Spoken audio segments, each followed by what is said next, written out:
जी बिस्मिल्लाहिर्रहमानिर्रहीम। अस्सलाम वालेकुम। उम्मीद है आप लोग खैरियत से होंगे। आज बहुत अहम केस जो कि सेशन कोर्ट में trial case Islamabad high court की तरफ से तोशा खाना केस भेजा गया था, उसका एक मरतबा फिर आगाज़ हुआ है।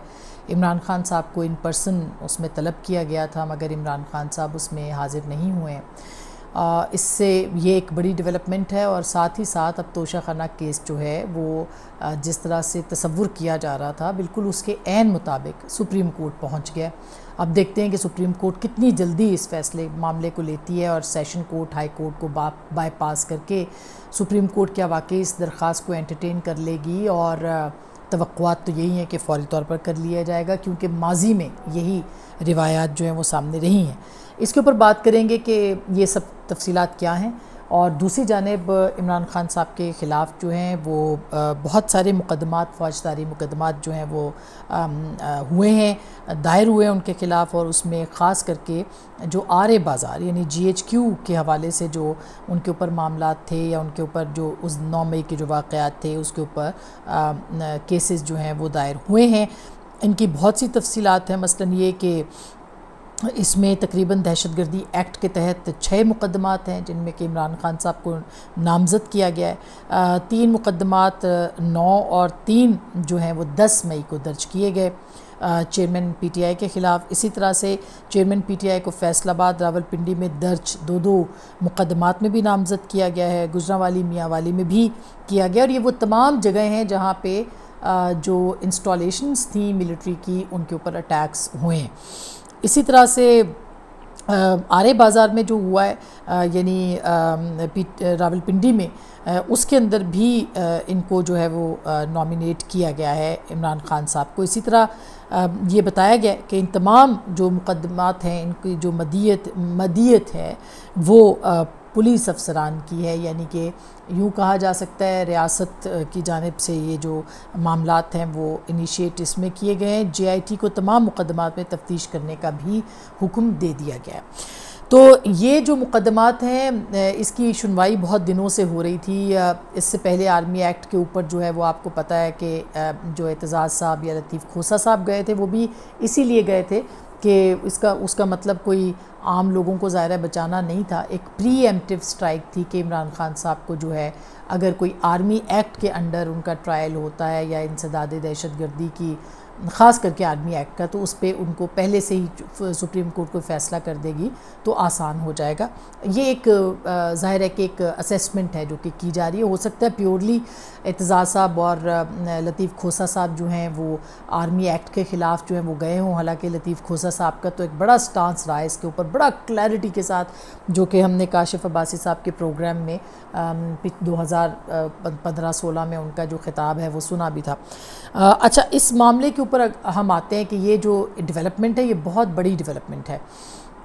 इमरान खान साहब ये कहते हैं कि 9 मई के मुकदमात से उनका कोई ताल्लुक़ नहीं है, लेकिन हक़ाइक़ जो हैं वो इसके बिल्कुल अब यानी सामने आते चले जा रहे हैं। अगर हम ये नहीं कहते, हम कोई वर्डिक्ट नहीं दे रहे, हम कोई फ़ैसला नहीं सुना रहे, मगर अगर आप स्टेटमेंट्स को देखें, फ़याज़ुल हसन चौहान साहब की स्टेटमेंट्स को देखें, अगर आप परवेज़ खटक साहब की स्टेटमेंट को देखें, अगर आप असद उमर साहब का बयान देखें, तो ऐसे लगता है कि ये तमाम जो मामलात थे जो 9 मई के हवाले से जो मीटिंग्स थी और ज़ूम मीटिंग्स थी, और फिर अब रावलपिंडी या GHQ तो ये भी कहता है कि नाकाबिले तरदीद शवाहिद उनके पास मौजूद हैं। हो सकता है उस ज़ूम लिंक के शवाहिद उनके पास हों, उस पर कानून शहादत क्या कहता है वो एक अलग वो है। मगर ये सारी मामलात जो हैं उसके बाद इमरान खान साहब के ख़िलाफ़ अब आके यानी तकरीबन 9 मई को भी अब गुजरे हुए, अब ये जुलाई आ गया है तो काफ़ी दिन हो गए हैं, और इमरान खान साहब के ख़िलाफ़ ये मुकदमात जो हैं बाकायदा दर्ज किए गए हैं। ज़ाहिर है कि अगर ये मामलात में इस मामले में सबूत मिलता है, कार्रवाई होती है, ट्रायल चलता है और इमरान खान साहब के ऊपर ज़िम्मेदारी आयद होती है, वादा माफ़ गवाह बनते हैं, शवाहिद आते हैं कि ये सारी प्लानिंग हुई थी और इसमें मियांवाली की एयरबेस हो या फिर कोर कमांडर लाहौर का घर हो या फिर GHQ रावलपिंडी की इमारत हो या फिर ये कि रेडियो पाकिस्तान की जो इमारत है उसको जलाना हो, किला बाला हसार हो, दीर के अंदर जो स्काउट्स का कैंप था या जो दफ्तर था या किला था उसके ऊपर हमला हो, ये तमाम मामला जो हैं ये एक ऑर्गेनाइज्ड एक जो जिसे कहना चाहिए मुनज़्ज़म साजिश की सूरत में नज़र आते हैं। और अगर इनके सबूत मिल गए तो इमरान खान साहब जो हैं वो प्रेपरेटर या जो भी मंसूबा साज और फिर उकसाना और घेराव जलाओ के लिए लोगों को कहना, ये मामला जो है वो उनके लिए संगीन साबित हो सकते हैं। एक बात बहुत क्लैरिटी के साथ जो है वो कहनी चाहिए, ये पाकिस्तान तहरीक-ए-इंसाफ हो, ये पाकिस्तान पीपल्स पार्टी हो, ये पाकिस्तान मुस्लिम लीग नवाज़ हो, ये कोई भी सियासी जमात हो, तहरीक-ए-लब्बैक हो, कोई भी सियासी जमात हो, अगर कोई भी कानून को अपने हाथ में लेता है, कोई भी, और वो घिराव जलाओ करता है, वो अमन व अमान के अंदर नुक्स पैदा करने की कोशिश करता है, नक्शे अमन व अमान के लिए काम करता है, या किसी का कत्ल होता है या लोगों को की जान माल प्रॉपर्टी जो है वो एट स्टेक होती है, या रियासत और हुकूमत और यानी कोई भी चीज़ जो कि तशद्दुद के ज़िम्रे में आती है, उस चीज़ को ना सिर्फ काबिल मज़म्मत समझा जाना चाहिए बल्कि जो मरवजा क़वानीन है उनके मुताबिक उनके ख़िलाफ़ कार्रवाई भी होनी चाहिए। अगर ये छूट मिल गई कि कोई भी अगर पॉपुलर है या कोई पावरफुल है या उसके पास बड़ी पब्लिक सपोर्ट है और आप उसको इजाज़त दे दें कि वो आए और आग लगा दे जगह जगह पे, तो ये सिलसिला रुकेगा नहीं। जिसके हाथ में जिसमें की लाठी होगी फिर भैंस भी वही लेके जाएगा। जो पावरफुल होगा, जो अपना इख्तियार इस्तेमाल करेगा, वो इख्तियार जो है वो उसके बलबूते के ऊपर जो है वो अमन व अमान की सूरत हाल को जो है वो एट स्टेक लगाएगा। तो मेरा ख्याल है कि ये एक बहुत क्लैरिटी के साथ है और इसमें बिल्कुल जो लेकिन अगर कोई बेगुनाह है तो उसके ख़िलाफ़ कोई कार्रवाई नहीं होनी चाहिए। अगर कोई गुनाहगार है उसको नहीं बख्शना चाहिए, चाहे वो कितना ही ताकतवर हो, चाहे वो कितना ही पॉपुलर हो, चाहे वो कितना ही जो है वो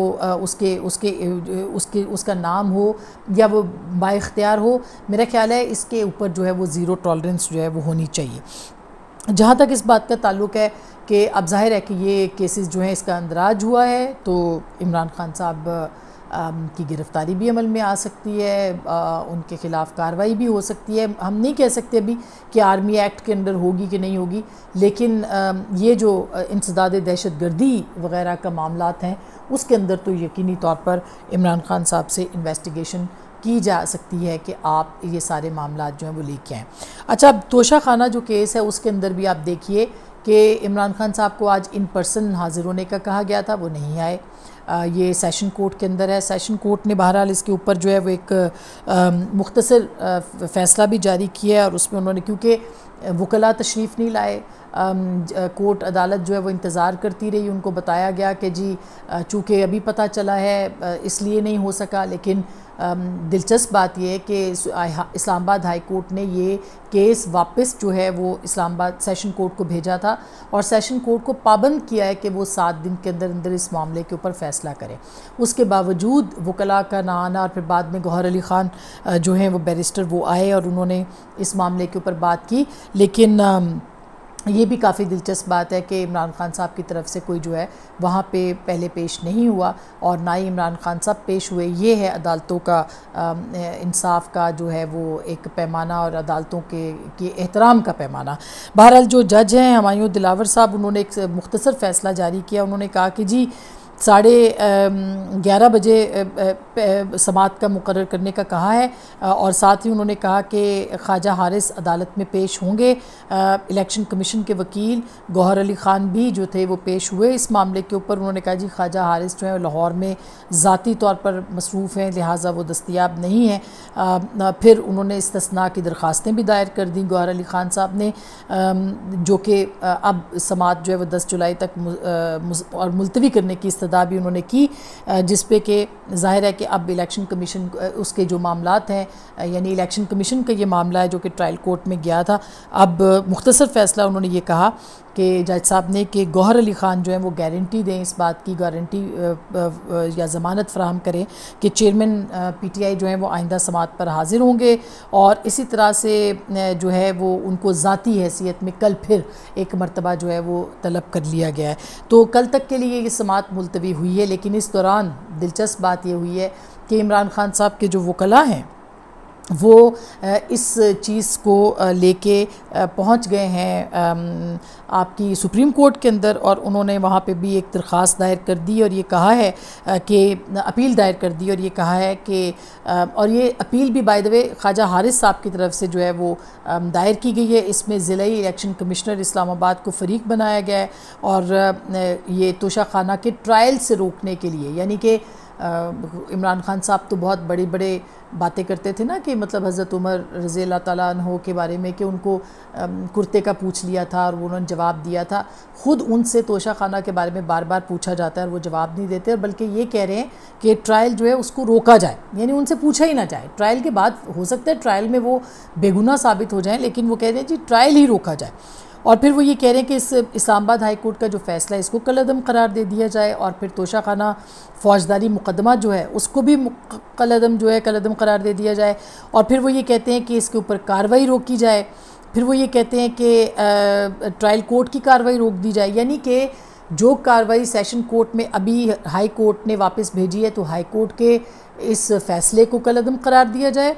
सेशन कोर्ट जो कि ट्रायल कर चुका था पहले उसको कलअदम, जो अभी दोबारा करेगा उसको कलअदम, और सुप्रीम कोर्ट इसके ऊपर जो है वो फ़ैसला करे। इस पे ज़ाहिर है अभी तक कोई फ़ैसला नहीं हुआ कि उन्होंने सुप्रीम कोर्ट क्या फ़ैसला करती है, कि लेती है फ़ौरी तौर पर इसको सुनने के लिए नहीं लेती है। लेकिन दिलचस्प बात यह है कि तोशा खाना के मामले के ऊपर पूरी बड़े फ़ोर्स के साथ और बड़ी यानी जल्दी में तेज़ी के साथ जो है वो इमरान खान साहब के वकला जो हैं वो सुप्रीम कोर्ट पहुंच गए, और ज़ाहिर है उनको इंसाफ की तवक्को जो है वो सिर्फ़ और सिर्फ सुप्रीम कोर्ट से है।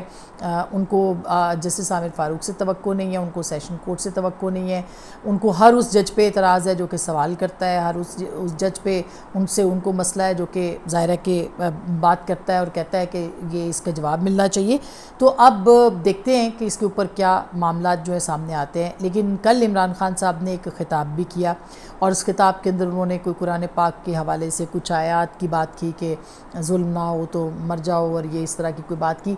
तो मैं तो हमेशा ये बात कहती हूँ कि किसी भी तरह का इस्लामी टच, मजहबी टच किसी को भी नहीं देना चाहिए, लेकिन खुदारा कुरान पाक का तक़द्दुस है, तहफ़्फ़ुज़ है, ये एक हमारी किताब है।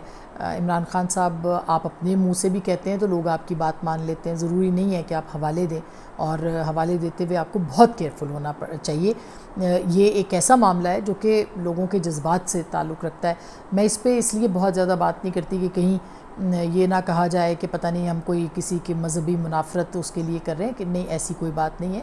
इमरान खान साहब एक ज़ाहिर है कि मुसलमान हैं, वो जानते हैं जज्बात में आके चीज़ें कर जाते हैं, मगर ये होना नहीं चाहिए। और फिर वो मुख्तलिफ़ बातें और भी कि जी वो हेलीकॉप्टर से उनको मारने की और रॉकेट लॉन्चर की कोशिशें और वो सारा कुछ, मेरा ख़्याल है कि ये हेलुसिनेशन कहते हैं इसको, कि आप जहन में सोचते रहें और उसके बाद उसको आप कहानी को घड़ के, जैसे साइफ़र वाली कहानी थी, साजिशी बयानिया था, तो ये भी नहीं। इस तरह की बातें करते हुए तहरीक इंसाफ के चेयरमैन हैं, साबिक़ वज़ीर आज़म हैं, उनको बहुत केयरफुल होना चाहिए। इंसदाद दहशतगर्दी के हवाले से जो FIRs हुई हैं, और इसी तरह से जो FIRs इमरान खान साहब के ख़िलाफ़ वो, और फिर तोशा खाना की जो तफसीलात हैं, जो उसकी तहक़ीक़ात हैं, उसके ऊपर भी अब जो है वो काफ़ी मामलात देखने को आएंगे अगले चंद दिनों के अंदर। और अगर सुप्रीम कोर्ट बीच में ना आ गई तो ये ट्रायल होगा, और ट्रायल में पहले इलेक्शन कमीशन जो है वो पूरी तरह से इसकी तहक़ीक़ात करके उसने केस जो था वो सेशन कोर्ट को भेजा था। देखते हैं कि क्या फ़ैसले होते हैं, क्या चीज़ें होती हैं, मगर ये काफ़ी अहम डेवलपमेंट्स हैं, और ये केसेस भी बहुत अहम और मज़बूत केसेस तस्वुर किए जा रहे हैं। अपना बहुत ख्याल रखिएगा। अल्लाह ने के बाद।